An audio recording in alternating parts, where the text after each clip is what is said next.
Hey guys, welcome back to another weekend on the Charger. So we're going to be hopping around quite a bit again. We're going to be finishing up the inside of the car. So that means the driver's side floor pans and kind of painting up in the roof and stuff. Getting everything go in the inside of the car, and then from there we're just going to jump into something else. I don't know what it's going to be yet, but let's jump into fixing on this inside of the car, getting it prepped for paint, getting it rust treated, and fixing what rust we do have in the floor pans. So I hope you guys stay tuned. Hope you guys enjoy the video. Don't forget to like, subscribe, and comment, and let's keep working on the Charger.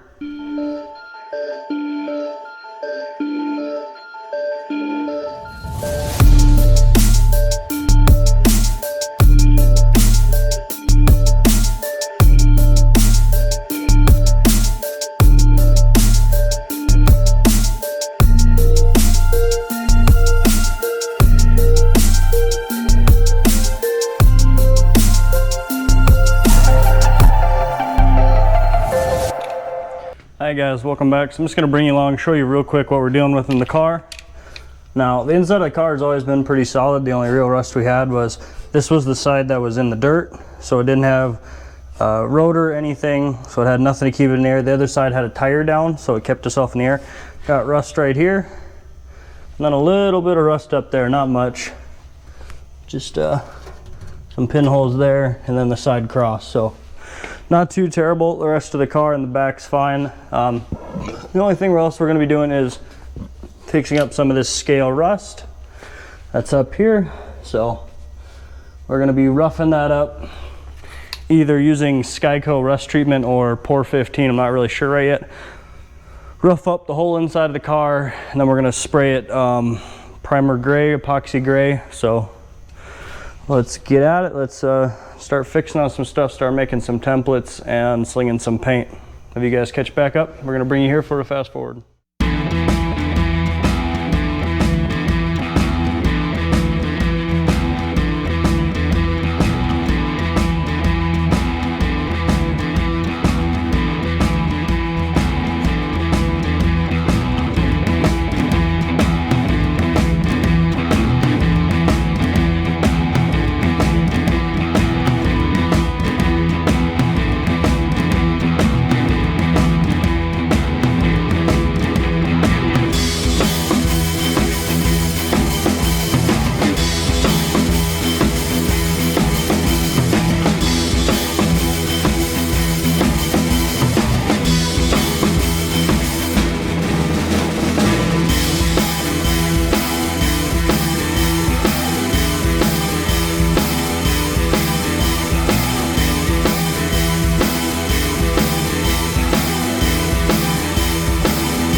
Alright guys, welcome back. So these floors are kind of kicking me. See if we can get in there. We got, I think that's about 5 patches total because I got super angry with the one I'm going to show you guys in the fast forward. I should have just quit for the day and I didn't. I just kept getting angry and trying to take it off, so I ended up having to fix the section underneath that it overlaps. Ended up being a bigger pain. They're not fully ground, they're not seam sealed because I want to epoxy primer the whole car. Now we still do have a few patches, a decent sized one there in the footwell, because as you guys know, this car was in the ground on this side, no tires on either side.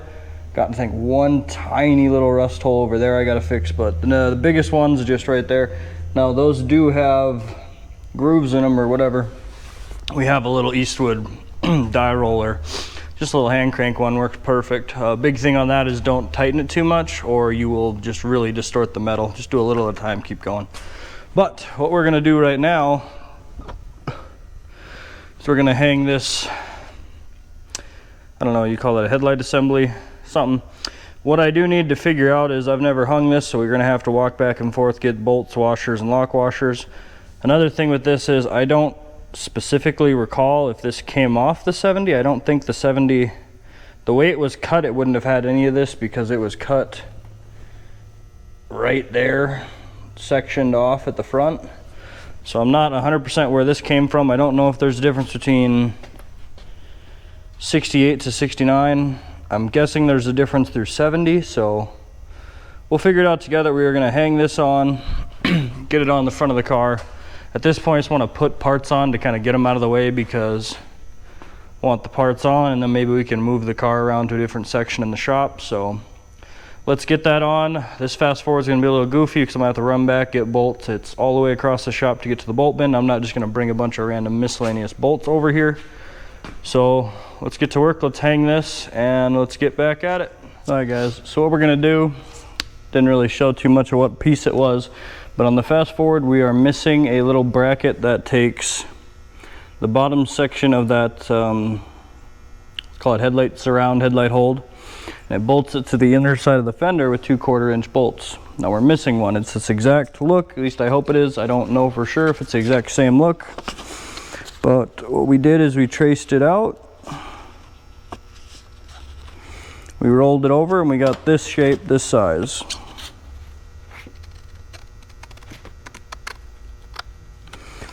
So all we're going to do is cut this out, grab a piece of scrap metal here, and see if we can make one of these.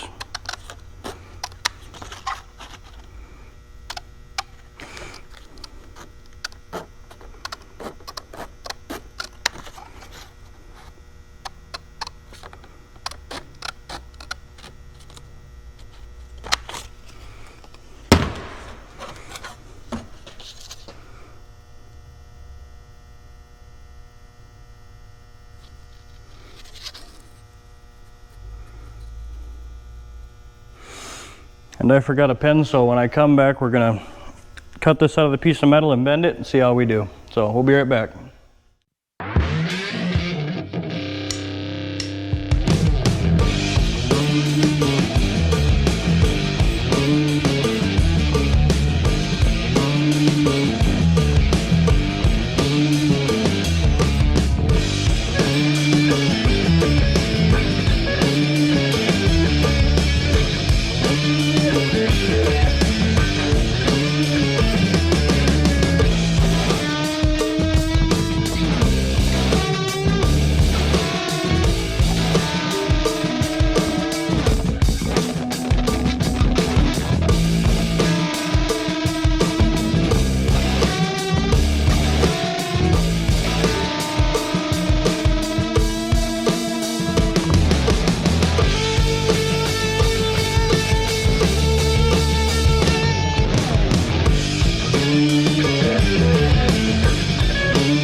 Hey guys, welcome back. So what we're gonna do real quick is, from putting this on, not really 100% sure what changed in it, but with this on, it's kind of sucking the fender in some reason, some why, because the hood's not closing. So what we're gonna do is fix the hood issue, just because I want the gaps that I have to be where they're at, where they were when before we were installing pieces and after we're installing them. So all we're gonna do is loosen up these 3/8 bolts right here on the fender.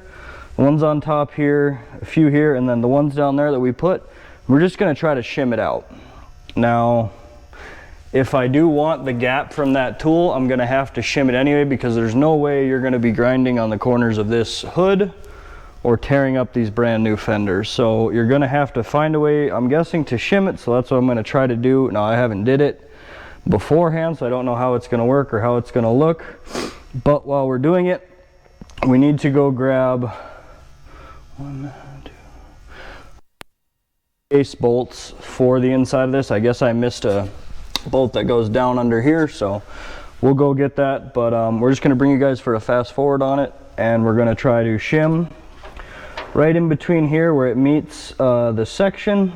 So it's got the inner support section, and then the fender itself kind of butts up to it. We're just going to try to shim it out right in between those two. So let's get at it and let's see what we can accomplish and what we can do with all this. But let's get back at it, guys. Stay tuned.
Hey guys, welcome back. Was that a pain? So I don't know what's up with this hood or the hinges, but I've never actually purchased new hinges. To get the hood to sit flat, I kind of have to go to where the hinge is and push down on it with some body weight. I'm not really sure what's going on with it, but that's what has to happen. But when you do push down on it where it's like supposed to sit, I guess, it looks pretty darn good. I mean, we got a little down right there, but it's not terrible.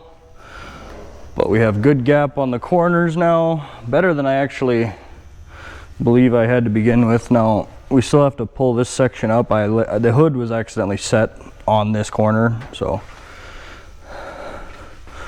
But when you push down, so it's got the spring on the head, on the stamp for the headlights. So, but all we had to do to get the actual fitment is we put the porta power in between the two stiffest points of where the fenders are, where it has a cross brace.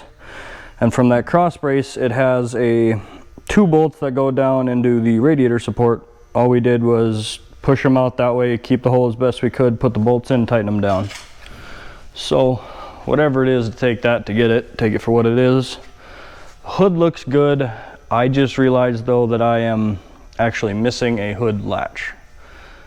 So I need to actually get on and order one of those if they're possible.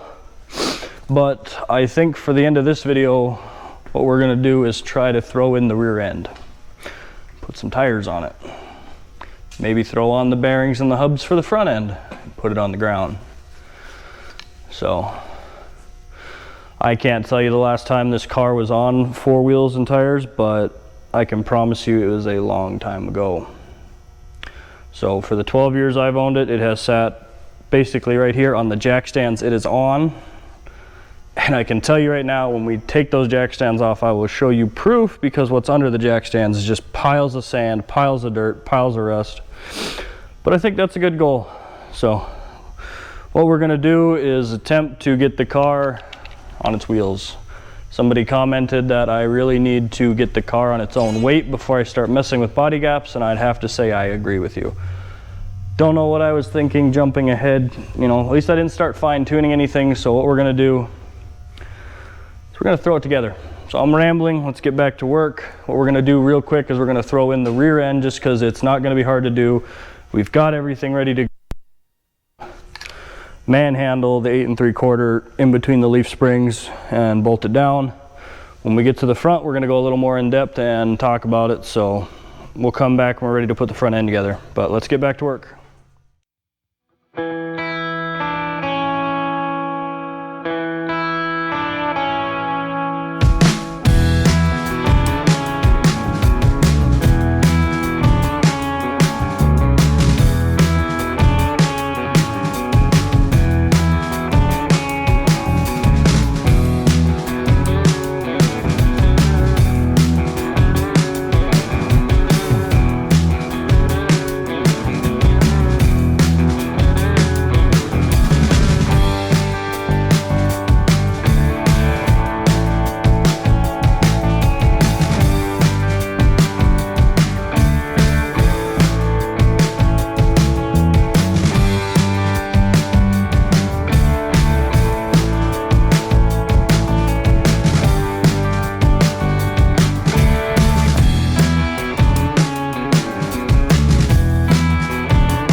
Hey guys, some bad news.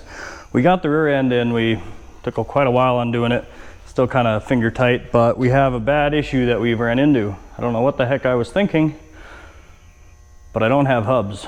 I have one hub that came off it originally. Luckily I didn't break anything taking it apart from the old drum that had been on, you know, guessing since it was new. So we are in search of a hub for a 10-inch brake and 5 on 4.5 bolt pattern. So that's going to be another week or 5. At this point, with how much money I've invested in the drums, I should have just bought disc brake fronts, because now that we've added in an extra hub, or if I had to get 2, you're well over the $500–600 it is to get discs. Because I had to source a master cylinder and brake lines too, because I didn't want to bend my own, I'm also very far and deep into just how much to rebuild some drum kits. So if anyone's doing any kind of drum stuff and you are missing hubs, now the hub is actually the section, just so in case anyone's confused, the hub goes in the drum. This is what a brake drum on the front looks like. It's empty, it's hollow. So you actually do have a hub that holds the bearings and the lug nuts. So for the pure fact of rebuilding drums, or even having to buy drums and hubs, you are going to be just too far in for price that at that point you might as well just get disc brakes. So we're gonna end this video for this week, this area of the car. Big things we did is we got the hood fitted, the headlight grill support fitted. We're using the original because the new ones are like $600. We patched the floors because new floors are, again, a lot of money.